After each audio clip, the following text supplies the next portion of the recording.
this is Tess. She's coming in for a little checkup today, but I wanted to go through, how we actually fit a Hock brace. So you can see Tess has an Achilles tendon tear where she's pretty dropped on her Hock. So this is kind of what she presents with. So the goal of her brace is to, lift that Hock up and give her more support. So that's what we made for her. So the first step when you put a brace on, we want to line the brace with cornstarch. You want to be really generous with that cornstarch. That helps prevent chafing and rubbing that can cause sores. Don't be afraid to powder it. Definitely at least once a day.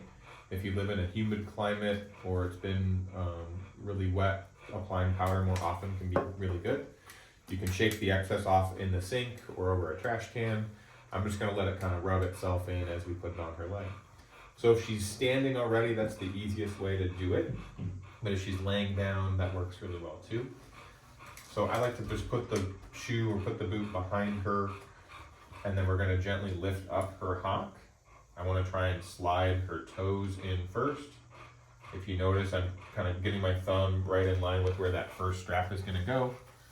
It's a little bit tough for her because she's pretty unstable, but I'm trying to put my thumb right in line with this first strap to hold her foot in. Then I'm going to replace my thumb so we're holding her the whole time. And we're going to hold the straps around. You want it to be fairly snug, like I can kind of get the tip of my pinky in there, but we don't want it to be too tight that it's causing circulation issues or causing the paw to swell. So if you notice some swelling or the foot cold after a period of time, you might need to loosen up the straps. As you notice, I'm kind of pushing the brace into her leg as I'm working my way up with the next straps. Making sure I'm not pinching any skin or pulling any hairs. Luckily, she doesn't have a lot of hair. We're just going to work my way up to the top pair of straps. You can open this buckle up a little bit. Takes a little practice to thread the buckle through. Bringing that around. And we're to our very, very top strap now.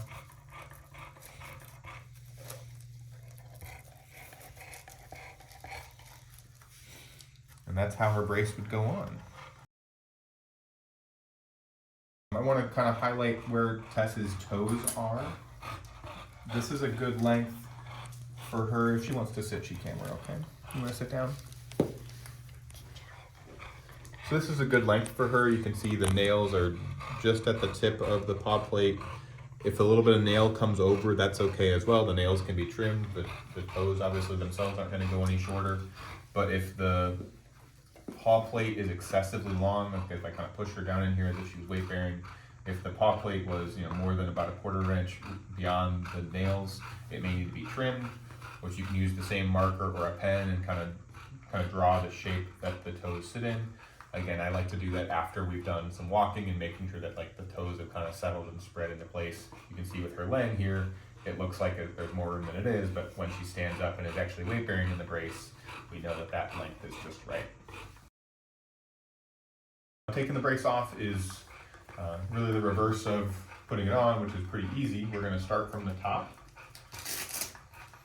It's really good practice to fold the straps out of the way of each other so you don't get them tangled up. We're just going to work our way down. We've got our top pair now. Then we're going to do our bottom pair.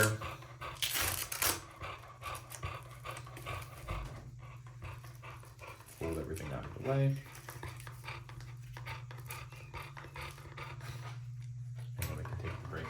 Off. Cleaning the brace, if we've got a lot of powder residue, you can wipe it out with a cloth or a sponge. You can use soap and water on the surfaces and let everything dry or wipe it dry. The lining is easy to clean. The outside plastic, the same thing, you can wipe it with soap and water and a sponge. Sometimes the tread, you can see Tess has been having fun in the mud this spring. The tread, you can clean that out as well. Things like that are easy to clean. That rubber will hold up to quite a lot. Over time, this tread needs to be replaced. This will wear down just like your shoes that you wear a lot. So when you start to see this outermost layer with the tread line, when it gets down to the next layer where my fingernail is, it might be time to replace that.